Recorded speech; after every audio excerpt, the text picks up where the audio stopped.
homestead. How the heck are you? One of the things I want to talk to you about is how well you know your neighbors. You good friends? I mean, I grew up in a neighborhood where, of course, half the neighbors were family, but there was some, not non-family kind of thing. But remember, then people just tap on your screen door as they're walking through it. Really? Hey, what? Very open kind of thing. We don't have too much of that anymore. You'll have to get shot doing something like that anymore. But the bonds between the neighbors was very close, very close. And they always knew what was going on with you all, and you knew what was going on with them. And you could always tell your neighbors, hey, I got so-and-so coming by next week. Kind of keep an eyeball out for them because I may not be home. Things of this nature. We don't, as Americans anymore, create community like that anymore. Now, there are groups that are out there, primarily, I guess you could call them preppers or survivalists or whatever, that are building communities, mainly by, what training and backgrounds and so forth you have and how you fit into their community and, things of this nature, for if things got rough or got bad. Have you talked to your neighbors about it? Do you even know much about your neighbors? A lot of folks don't, especially as you get into the more urban areas, the suburbs and the urban areas. Don't really know their neighbors too well. They might know one, living in a building of 250 people, and they might know one or two of them. Are they passing the hall or riding the elevator down? So get to know your neighbors. Start reaching out to people, reaching out to humanity. You may run into, as a staunch left-leaning Democrat, if you leave politics and religion out of it. When you first meet people, those are two topics I wouldn't get into unless they dig into it. If they want to go there, that's when you get quiet and you do a lot of listening, because that's when you're going to learn about your neighbor. Okay, and no matter how much you disagree with them, let them have their comments. Let them tell you what they're about. It makes you the wiser of the two. Don't try to get into an argument over a person's belief. Till you get to know them better, you're not going to change them. All right. But you also may listen to them and go, we don't agree on everything, but there's a few things, I have to agree with you on. Then you got some common ground, and from common ground you can build a good friendship. Don't have to agree with everybody. I've always said if everybody agreed with one another, what a boring world this would be. And that's true. But it seems to be getting a little crazier and crazier out there. You know what I'm saying? Kind of weird. And it has, I think, a lot to do with people get into their little bubbles, They hang out with Frank and Joe and Tom, who totally agree with them on everything. And they get in their little bubble world and they start slinging ideas around, and no fresh thought is entertained. You know what I'm saying? There's nobody injecting a different opinion.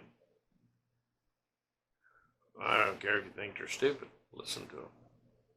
That's one thing my great-grandmother really hammered into me. Just shut up and listen to them. Yeah. Because that way you know who they are. And then you can make a rational decision whether or not you're going to deal with them or not. Every person I deal with doesn't have to be a conservative or a gun toter or, any of that. It's not required. They can have, I had a friend out in Las Vegas, and him and I were good friends. And he's one of those guys. He was one of those Democrats that would vote for the jackass if they put it on the ticket. Okay? That simple. But we agreed on a lot of things. He didn't like open borders. He thought that was nonsense. It was crazy. It was bad for the economy. It was bad for the American worker. Why would we do something silly like that?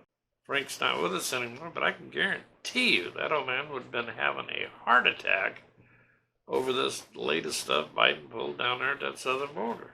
And he was a dyed-in-the-wool, had been a Democrat his entire life. Now, there was things that him and I disagreed on, but we agreed on a lot of stuff. Government overspending was another one. So, conservatives and liberals even have common ground. Northerners and Southerners have common grounds. Californians are Californians, man, I will tell you, they're spreading out like a virus. And maybe we can, after they get this pandemic fixed, see if they can come up with an antivirus for that. I even have friends that are Californians. Okay. You get to know your people around you. It's important. And try to bond a little bit. See, right now, a lot of the Democrats think conservatives are just hateful, mean, people. They don't know any. Okay, that's number one. Half of them only know what media tells them, and media lies so bad. It's a shame. Anyway, I'm not going to let this go long. Try talking to people in your area. Keep expanding out your contacts. Be open-minded. And if politics comes up, let them take the lead. Okay? Number one, it gives you a way to go to make a peaceful retreat. After they're done, you just kind of go, well, I'll tell you what, have a good day. I got to get home. Supper's about due, and you don't have to get argumentative with them. You don't. And I'm a firm believer now. There's usually common ground. If you sit and listen long enough, they'll come across something that you share that interest or you share that complaint with. And let them know I share that with you. Because they'll find that even the left-leaning people and conservatives are not really that far apart. Not really. A lot of it is they're not teaching things that they need to know, like civics and economics and stuff in these schools anymore. And these 700 different genders. Humanity's had that sort of stuff going on for years. Let it take its course, like it always has. But today it's like we've gotten to the point where if I'm totally different from the world, I want to try to force my ideals off on them, and it's got to become acceptable to them. Well, for a lot of people, for it to become acceptable, they have to surrender their beliefs and their moral background and how they feel. What gives you the right to ask them to do that? Think about that for just a moment. What gives them the right to demand that somebody else gives up so that they could live the way they think it's okay? Go off and live that way. Leave me out of it. I don't want to be involved in it. Anymore you don't know what to say to people, and that's cutting out the communication. We got the media out here saying blacks and whites can't get along. I've made it all these years and got along. I don't know when that all changed. Talk to your neighbors. Build that community. I think as we build a community, we can stop a lot of the problems that are going on in this world because we're communicating.